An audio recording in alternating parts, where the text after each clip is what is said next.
I spent most of my life, from childhood to my high school days, asking myself the reasons for my inability to love, for my insecurities, for the fact that the more I looked for a source of affection and protection from the world, the more I was left alone and in constant need of someone to teach me to be strong, independent, self sufficient.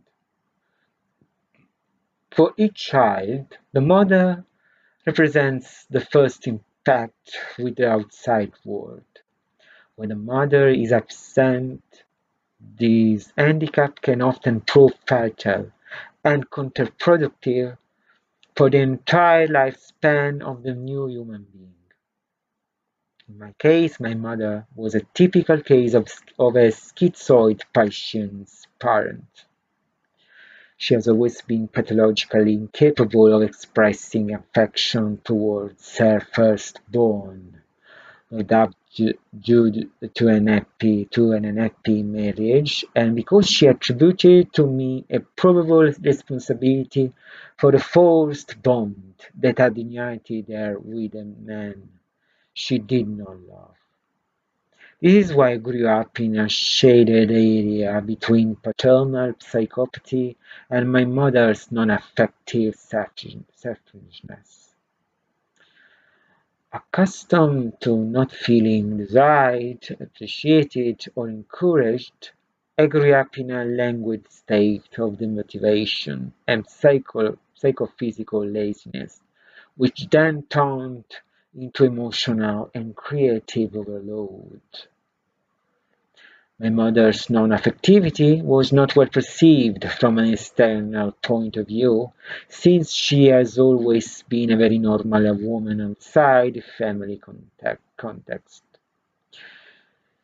She is very skilled at masking her neurotic complexes,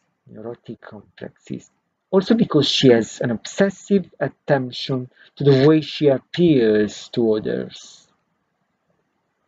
She can say that she loves her three children in the same way, but the behavioral dif- differences within the own walls were noticed only by me, who was the person concerned. My mother made me wake the fact of being very similar to my father, a person whom I despised most of all in the world, for the sole pleasure of unloading on me her wife's failures. At the same time, there was a feeling of repulsion between us immediately after the birth of her second child, my brother, resulting in the abrupt interruption of hugs and affection between my mother and her firstborn. I don't remember my mother's last hug, or the last time she said I love you, or how do you feel? How are you? This led me not to develop an emotional side in my personality at all, but only a morbid sensitiveness, dangerously unstable for everything related to the emotional and sentimental sphere. Today I am afraid of my feelings. I flee from any demonstration of affectivity by humans or animals.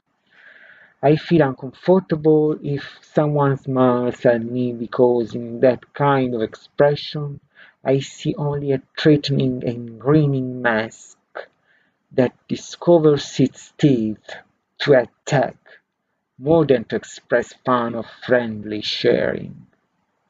It is often believed that the bond that unites to a child to his mother is something taken for granted and somewhat banal, but this is not true. There are mothers that who there are mothers who hate themselves at least as much as their offspring, and it is an act of responsibility rather than love that these women turn away the fruit of their conception as soon as possible. Otherwise, as in my case, the creature who loses the most is precisely the child who will see the entire existential path corrupted and compromised.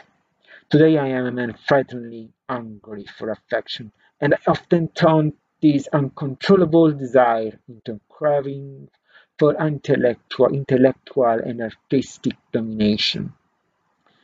This frightens other human beings, and for many years has distanced them from me, just as I moved away from them.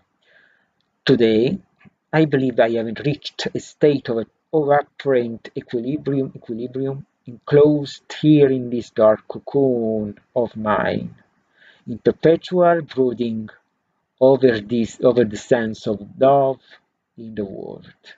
I cannot fully experience the infinite range of sentimental nuances with which human behavior is rich, but I still try to reproduce it in my books through the elegant, complex, and chiseled compositional work of the greatest artists. Thank you for listening to me, and I'll see you in the next video.